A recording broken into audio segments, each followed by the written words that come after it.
Thanks, Kagan. Thanks, DeAndrea, and special thanks to all of the folks that have so much to do with this service from week in and week out. I know that you all, I've said this before, but it's always, I came over here later than usual this morning because of other things going on across the parking lot, and as I came over here, I realized all of the things that take place prior to you all gathering here. The Nancy Derringer and Kagan and Ava Nell before, who've helped out, and then our AV team that does all the work to set all this up, and then after it's over, they take it all back down again, and it's as if nothing happened in this room, and the chairs get taken up, and then something else happens in this space later today or tomorrow. All sorts of different realities happen in this one space alone, and all the people that make it happen and put it together. Not to mention the people over across the parking lot who are helping to make the stream come together for you guys. So I'm always thankful for all the many invisible hands. And of course, I want to reiterate and put another plug in for you volunteering to do greeting and to welcome folks as they come in, or to be a part of the Taste Project over downtown and on South Main Street, or any number of volunteer opportunities here. As Nancy calls it, you get a chance to be the magic. So you can be a part of all of that as well. So look at the back table and you'll see something there. All right. So we're finishing up our series, saying, oh, yes, man. I didn't realize we were going to use that. I like that. Saying yes to everything, everywhere. Now, I'm going to preface this really quickly because I've recommended several times that y'all go see this movie. It's online now. You can see it online. Several of us have seen it. I know that. Everything, Everywhere, All at Once, a film that came out last month or so ago. And then I had a nice email from someone who I trust very, very much who had said, you know, this is a really great film. However, it didn't make any sense until it did, but there was all of that when it didn't. Then there was a lot of sort of martial arts in there. I don't really like martial arts all that much. And then there was these sort of difficult scenes to watch. I'll only mention that it involves hot dog fingers. Some of you know what I'm talking about because you watched it. And then there's a lot of intense flashing scenes that happen every now and then, and that may be trouble for some folks.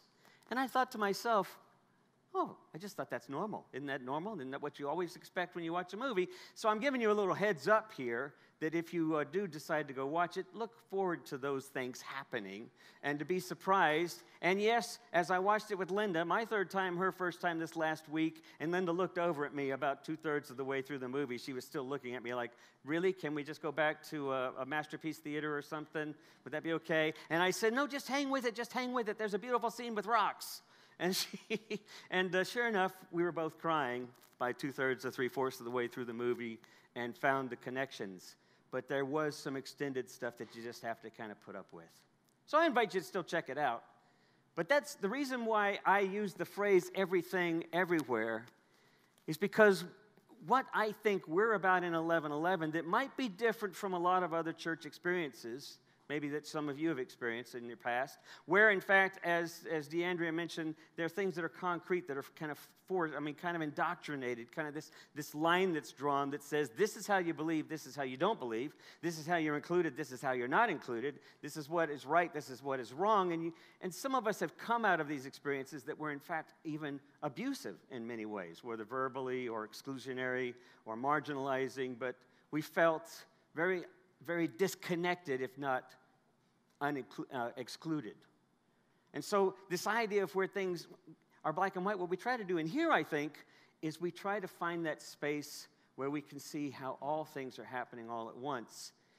And the challenge for us in our spiritual practice and our discipline is to find the through line, which I often call the ground of being, which is how the Apostle Paul referred to God when he was talking to those Roman philosophers in Greece. And he said, this God, or all these gods you worship, is the one God. It's the God in whom we all live and move and have our being. So we speak of this ground of being as that through line that we all share, that we all are part of. How do we tap in and recognize the through line in everything, everywhere, all the time? How do we say yes to that? So we're going to finish it up. We're going to conclude today, and I'm going to give you a couple of thoughts here and share a couple of stories. My uncle often took us out hunting and camping, and several people did email me and text me or both and said, you know, I'm going to be out hunting this weekend. And I thought, okay, well, That's great. And bring me some venison. And then, so I don't think they'll be watching until later. So this is after the fact that you'll be watching. But I got to thinking about my uncle because he took us camping all the time. My father and mom divorced when we were young. Our uncle stepped in, her brother, my mom's brother, and took us on these camping trips or hunting trips. And always on these trips, we would be in the back seat. Now, these trips, because I'm a kid, seemed forever. If they were just a day trip, it seemed like it was taking forever. If it were 4 days getting across the country, it was a virtual nightmare. We hated to go to sleep because we knew we'd have to get up the next day and get back in the car and drive another day. But it didn't matter how long we were driving and how often we were driving before we got to where we were going. When we were in the back seat, we didn't have cell phones, smartphones, iPads, laptops, electronic games. We just had our arms and our legs and our bodies and our faces. And we would entertain in the back seat playing, Does This Hurt More or Less? Do you remember that game? Does this hurt more or less? My older brother loved playing that with us. We learned after that, now the object was who got to sit in the middle seat, because then you got to play that game all over again.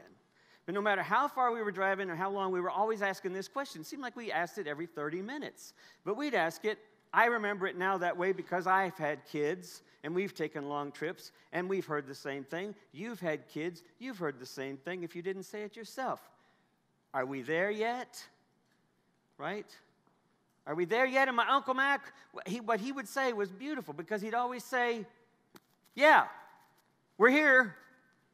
And he was still driving. And we'd look around and go like, what is he talking about? We said, what? And he said, we're here. And we'd say, Uncle Mac, how can we be here if we're still driving? He says, oh, we're here, but we're not where we're going. And then he'd leave that with us. But it was always that same answer. We're here, but we're just not yet where we're going.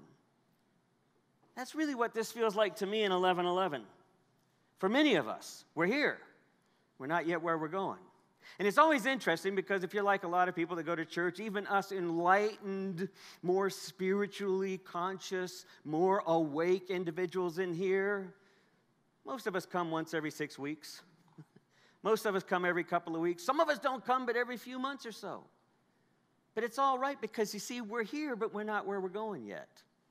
And we're all in different places. Now, I say that vulnerably because as a person who was trained in the ministry before I traveled for 25 years as a storyteller and musician and came back because I accepted this position 8 years ago, that I struggle with the fact that I get emails saying, I'm not going to be there this Sunday. And I look out and I go, where is that? Where is so-and-so? I haven't seen them in a while. And then I call or I email or I text, and then it's the awkward, oh, yeah. I just have been, I understand. I only say all this because I understand we are not there yet. We all travel this journey that's our spiritual journey in phases, in bits and pieces. And whatever we're finding out, once we find out enough, we might move on for a while. We might come back. We might move on and never come. It doesn't really matter. It used to matter because I was a pastor that was concerned about, as a friend of mine says, what is it? Butts in pews and bips in pews and bips and mips. Yeah, butts in pews and money in plates. There you go. Thank you very much. Butts in pews and mutts in. Can you all say that with me? Butts in pews and money in plates. Butts and pews and money and plates.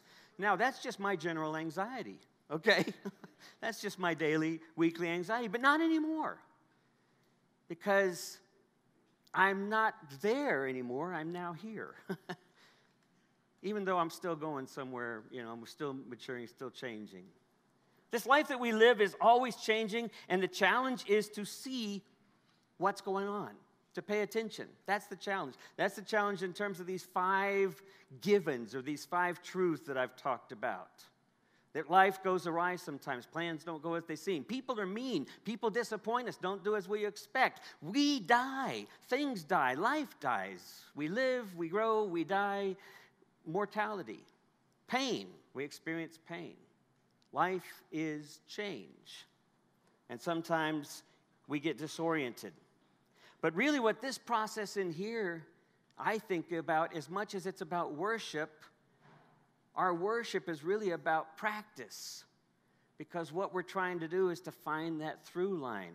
And the more we can connect with that through line, you all know what I'm talking about, the more we connect with that through line, that unexpected suddenly opening up of, wait a minute, something special happened just now. Something sacred happened just now. Was this one of those God moments just now? When we experience that, we don't realize that's all the time, everywhere. But that's the through line. That's our practice. Octavia Butler said it this way: all that you touch, you change, whether you know it or not. All that you change changes you. The only lasting truth is change. God is change. Now that may throw some of us, because some of us might remember that we were told that God's absolute.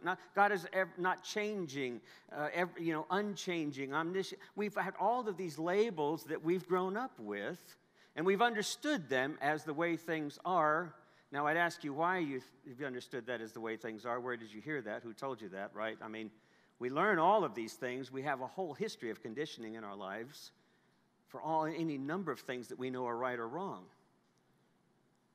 Sometimes it takes being upturned, our reality being turned upside down, before we go, well, wait a minute. What about that?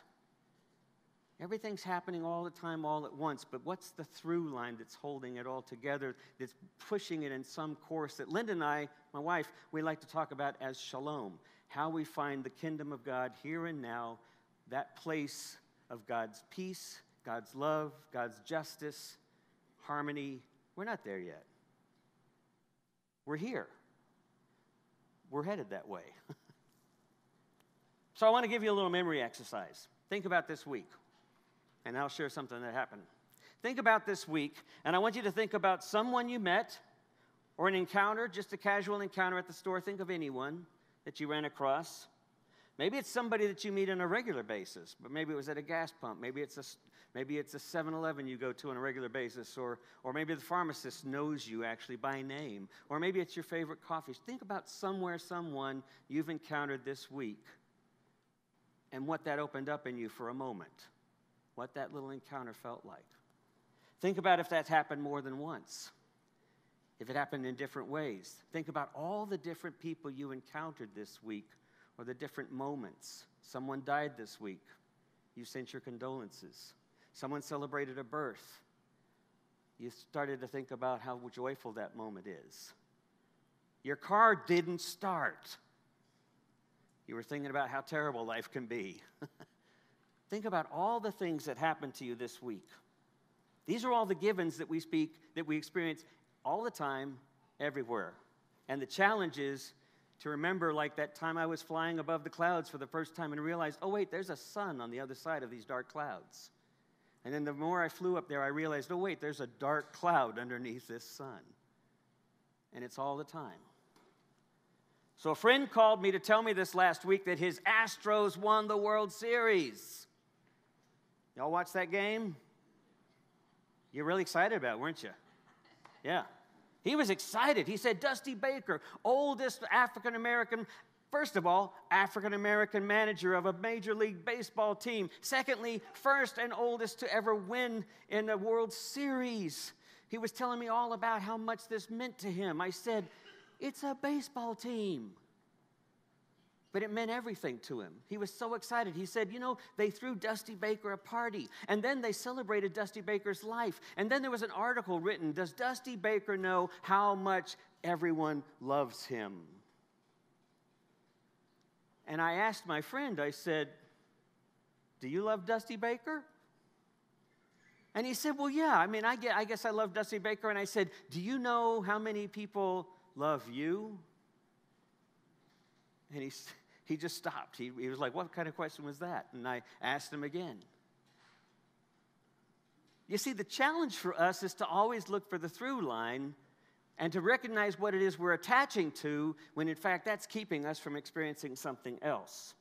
Because everything is ephemeral. Everything is give and take. Next year, the Astros may not win. My neighbor down the street plays for the San Pedros. He's the center fielder for the San Pedros. He came back the Sunday after they lost to the Phillies. The Phillies played the Astros. He didn't watch the game. I asked him, I said, how was it going? Did you watch the game? He said, no, I had other things to do. I congratulate him because he won the Golden Globe again for the second time. He'd won it in his 4-year career. His dog barks sometimes, drives me crazy. Then I have to remind myself to laugh. It's all happening all the time, all at once. We attach to stuff all the time, how things are supposed to be. It creates all this emotional, actually neurological damage in us. And then it triggers how the rest of our interactions with others might be. Jesus says we have to die to ourselves in order to experience eternal life. Have you ever really thought about what that meant? What that really means to die to ourselves in order to experience eternal life? Well, TCU was playing Texas last night. How many of you watched that game? How many of you were really excited TCU won? Why? Why? I know they won, but why be excited? The fun thing was, I was looking at my wife. We both went to Texas, and we both went to TCU for graduate school. We were looking at each other and going, who do we choose? You know, can we get excited that Texas is winning? Oh, wait, we got to flip over now. TCU is winning. Can we get excited now that TCU is winning? I mean, it's such a funny experience to realize how much we attach to outcomes. How many of us were driving down the highway this past week and looking at that billboard that said, mega lottery, the Powerball lottery, $2 billion. You know, Linda was like, what would you do with $2 billion? And I was looking at her going, do you have any change in your purse? You know, if you had a 10, I was like, I have a 10. I was so excited. And then, of course, the person won, right? We had somebody that won it. I had a friend who told me this week after that, because we were talking about it, and he said, you know, I bought 7 tickets. I said, you bought 7 lottery tickets? He said, yeah. I said, so your chances of winning were 7 times 0. He said, well, yeah, I guess that's true. But we get attached, right? He was actually disappointed for just a moment and then kind of threw up his hands in this kind of idea that was like, I never win anything. And I said to him, well, maybe we need to change our definition of what winning is. Did you see Patterson come on the field and congratulate Goodman? I missed that. And now I ask you, and I would ask, and then that's a great illustration because my friend and I were talking about Dusty Baker then. And really when we started thinking about why we like Dusty Baker and why we like any of these things that we attach to and that we hope for and that we look forward to seeing some kind of positive outcome is because it's not about that, it's about us. It's because we want a happy story. It's because we want a successful experience. It's because we want to see hope.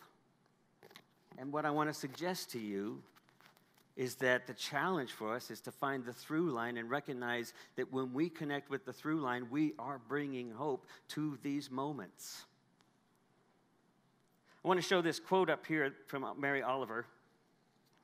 This is the first, the wildest, and the wisest thing I know, that the soul exists and is built entirely out of attentiveness. Now, I don't know if you really looked at this next image. Just throw it up there. How many of you have actually really studied this image? It's our series image. It's the series graphic I came up with 4 or 5 weeks ago. I asked our local graphics guy, Richard McQuiller, I said, here's my theme. How do we face all these 5 kinds of realities? Mortality, change, things don't go the way we planned. We try to have a straight line, and then somebody's standing right in the middle of it.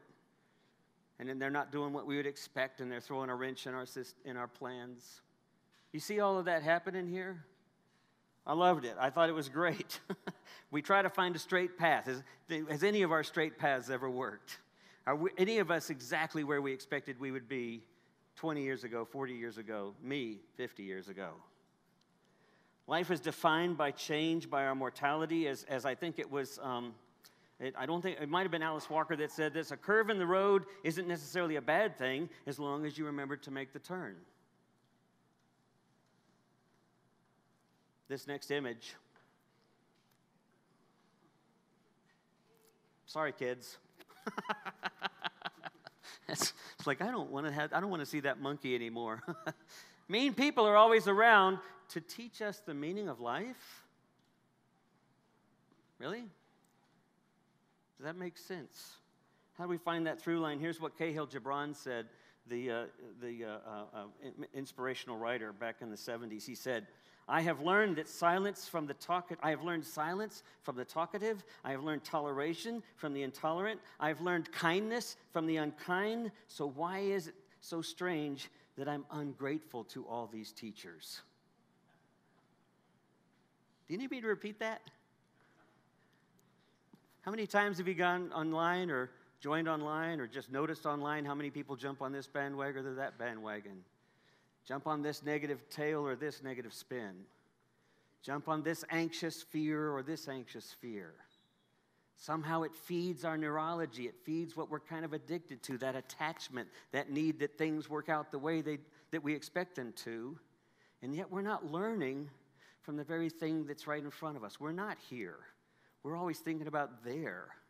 We're always thinking about the outcome instead of being present.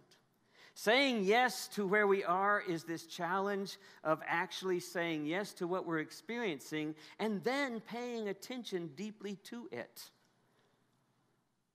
So when I was in Michigan, and I told this in my blog. If you didn't get the blog, just let me know. I'm going to keep trying to put some of y'all on there that aren't getting it still, but about 250 of you read it at least. But when you read that story, what I was telling was about this Michigan experience of meeting this bookstore owner who said, haven't you noticed how beautiful the fall colors are out there? And I said, yeah, that's why I love being up here. He said, isn't it amazing? Isn't it amazing that death and dying can be so beautiful? And I thought, what a strange way to talk about it. And so I put it up as the image. Can we go back to that image? Back to the series image. There we go. Because where's the road going? Well, if we're paying attention enough, it's taking us right into the midst of the things that we want to have our way and have difficulty letting go of in order to see what else is there. And that's always the challenge. Jesus said, except a grain of wheat falls to the earth and is buried and dead to the world, it's never any more than just a seed, because if it's buried, it reproduces itself. Or as a friend said, sometimes when we're buried under things, we think of it as the end, when in fact it just means we're waiting to grow into something. We're just planted to grow into something. So anyone who holds on to life as it is destroys it. But if you let go, reckless in your love, you'll have life eternal. Here's what Viktor Frankl said. Let's go past it to Viktor Frankl. Life is not something, it is an opportunity for something. To say yes to life is not only meaningful under all circumstances, it's also possible under all circumstances. So here's a couple of thoughts I want to suggest to you. How do you do it? So we've talked about paying attention. We talked about how when we pay attention to things, we actually resurrect things. We actually bring life to those moments when we pay attention to the slightest little details. We can look for the through line in your story and all of the folks you met this last week. How did you bring life to those moments? And in turn, how did those moments bring life to you? It's not that complicated. Kindness, we hear that all the time, but I want to suggest it's more than kindness. It's actually taking the risk to connect in places that we don't think make a difference. When I left Central Market the other day, I heard my name being called. It was at the end of the day. It was at the end of the store hours. It was almost 10 o'clock.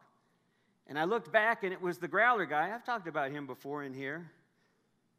He's professed as atheist. He always used to rib me, you're a preacher, let me tell you, preacher. And he had all these great lines, these sort of cliche lines about the narrow-mindedness of preachers, the judgments of preachers, the Christianity that everyone thinks is really representative of Christianity kind of thing. So he was coming to see me. He says, hey, wait up there, preacher. And I stopped, and then he said, Tom. And I thought, oh, you remember my name. He said, Tom, how's your wife doing? Because he remembered how a year ago this month, Linda had gone through massive cancer surgery, reconstructive surgery, the whole thing.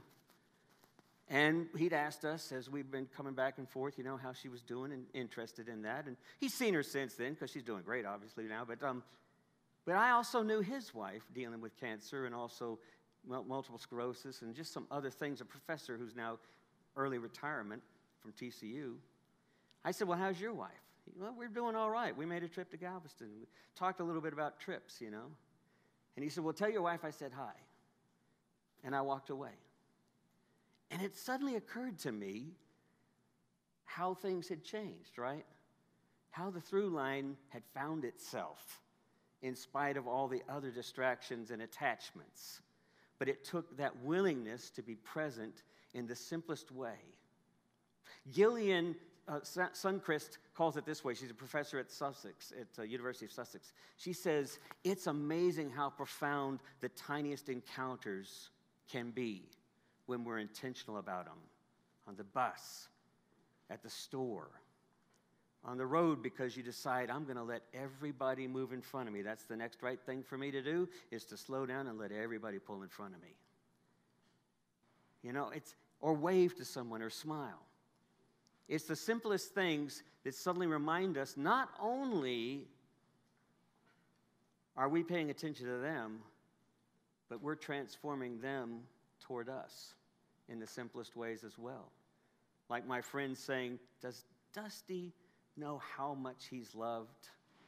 Do you all know day to day how much you really are loved? That's our through line, and it's always there all the time in everyone we meet if we're willing to see it. Here's how Mark Nepo quotes it. It'll be our last quote here. I love this quote. At any moment, if attentive and open enough, we can drop into the very fabric of our existence in which everything, even pain, has this vivid signature of energy that we call at various times truth, beauty, or peace. So what's the next right thing for us to do then? Maybe the next right thing to do for us in face of change is, as Kagan reminds us, to take a breath. A deep, thankful breath as I walked away from the store and I thought about all those people I'd met this week and that I had encounters with and all their different narratives and how it's changed me. And man, apparently I've changed somebody else by accident or just by paying attention. And I just said thank you as I exhaled. In the face of change, it may also mean the next right thing is to put your vote to your passion and your sense of conscience. Or it may mean to put pen to paper and actually write out your prayer to yourself. Pray to God. Just don't forget, God's the very ground of your being, so don't forget to look into the mirror and hear that prayer for yourself. Put your thoughts to paper. Get them out of your head. Write a friend who you haven't talked to. Ask questions. Share some of your feelings. Sometimes the next right thing is a walk in the neighborhood. Sometimes it's a walk in the park, paying attention slowly. Sometimes the next right thing is to smile at a person at the aisle in a grocery store. Sometimes the next right thing is to ask the person behind the cash register, tell me about your tattoo. Sometimes the next right thing is to simply try to connect to the through line that we often forget is always there, and to allow the tears to flow even in the most difficult times, and on the other side of that, to take a deep breath and let out a sigh and say thank you. Amen.